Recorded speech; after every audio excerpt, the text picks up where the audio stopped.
తాకట్లో ఉన్న మీ బంగారాన్ని విడిపించి ఆ రోజు ఆన్లైన్ రేటుకి కొంటాం. Sharma gold company.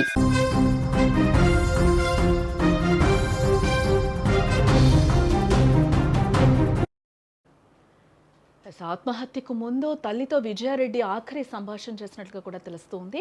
సెలవు రోజైనా కూడా మీటింగ్ ఉందంటూ ఆఫీస్కు వెళ్ళినట్టుగా కూడా తెలుస్తుంది. ఒక ఉద్యోగి పనితీరుపై చర్చించాలని విఆర్ఓ విజయ చెప్పినట్లుగా తెలుస్తుంది. 10:30 తల్లికి చేసిన చివరి ఫోన్ కాల్ అదే అని కూడా చెప్తూ ఉన్నారు. ఆఫీస్లో పార్టీ ఉందంటూ తల్లిని కూతురు నమ్మించినట్లుగా తెలుస్తుంది. నేను వస్తా అన్న తల్లిని వారించింది విజయారెడ్డి. ఫోన్ లాక్ ఓపెన్ అయితేనే ఈ డెత్ మిస్టరీ కూడా వీడుతుందని అందరూ భావిస్తూ ఉన్నారు. బోడుప్పల ఐటీ ఉద్యోగిని విజయారెడ్డి ఆత్మహత్య కేసులో విస్తుపోయే విషయాలు వెలుగులోకి వస్తున్నాయని కూడా చెప్పుకోవచ్చు. శుక్రవారం సాయంత్రం ఆమె ఇంటి నుంచి బయలుదేరిన సమయం నుండి రైలు పట్టాలపై ప్రాణాలు విడిచే వరకు ప్రతి అడుగు కూడా ఒక పక్కా ప్లాన్ ప్రకారం జరిగినట్లుగా పోలీసులు అయితే అనుమానిస్తూ ఉన్నారు. అయితే ఈ ప్లాన్లో ఆమె తన కన్న తల్లిని కూడా నమ్మించడం ఇప్పుడు అందరినీ కూడా కలిసివేస్తుందని చెప్పుకోవచ్చు. ఆ రోజు సాయంత్రం కారు తీసుకుని బయలుదేరుతున్న విజయం చూసి, నీకు శుక్రవారం ఆఫీస్ ఉండదు కదా నాన్న, ఎక్కడికి అని తల్లి పుష్పలత అడిగిందట. దానికి విజయ బదిలిస్తూ కూడా, ఆఫీస్లో ఒక అమ్మాయి సరిగ్గా పనిచేయట్లేదు, అర్జెంటుగా మీటింగ్ ఉందని చెప్పి వెళ్ళిపోయిందట విజయారెడ్డి.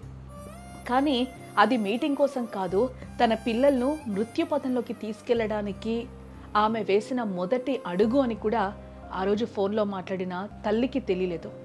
రాత్రి సమయం గడుస్తున్న విజయ ఇంటికి రాకపోవడంతో తల్లి ఆందోళన చెంది వరుసగా కాల్స్ చేస్తూనే ఉందట. చివరిగా రాత్రి 10:30 సమయంలో విజయ ఫోన్ ఎత్తింది. ఎక్కడున్నావు తల్లి అని అడిగితే, పిల్లలతో ఉన్నానమ్మా, ఆఫీస్లో చిన్న పార్టీ ఉంది అని చెప్పిందట. ఆ మాట విన్న తల్లి, నేను లేని పార్టీ ఏంటి నాన్న, నేను కూడా వస్తానని అడిగిందా తల్లి. దానికి విజయ చాలా క్లియర్గా, వద్దమ్మా, నువ్వు ఇంట్లోనే ఉండు, మేము వచ్చేస్తాం అని చెప్పి ఫోన్ కట్ చేసిందంట. అదే విజయ మాట్లాడిన ఆఖరి మాట అని కూడా ఆ తల్లి చెప్తుంది. ఆ తర్వాత ఆమె తల్లి ఎన్నిసార్లు ఫోన్ చేసినా అటువైపు నుండి సమాధానం రాలేదట. ప్రస్తుతం విజయారెడ్డి సెల్ ఫోన్ పోలీసుల వద్ద ఉందని తెలుస్తోంది. ఆమె ఎందుకే నిర్ణయం తీసుకున్నారు, ఆమె అంతలా కృంగదీసిన ఆ భారం ఏంటి అనేది తెలియాలంటే ఆ ఫోన్ ఓపెన్ కావాలని తల్లి పుష్పలత కూడా కోరుతుంది. ఒక ఐటీ టీమ్ లీడర్గా టెక్నాలజీపై పట్టున్న విజయ తన ఫోన్కు బలమైన సెక్యూరిటీ లాక్ పెట్టినట్లుగా కూడా తెలుస్తోంది. సైబర్ క్రైమ్ నిపుణులు ఆ ఫోన్ అన్లాక్ చేస్తేనే ఆ రాత్రి ఆమెకు ఎవరి నుండి ఫోన్ కాల్స్ వచ్చాయి, లేదా ఆమె ఎవరికైనా మెసేజ్లు పంపించిందా అనే విషయాలు బయటకు వచ్చే అవకాశాలు కనిపిస్తూ ఉన్నాయి.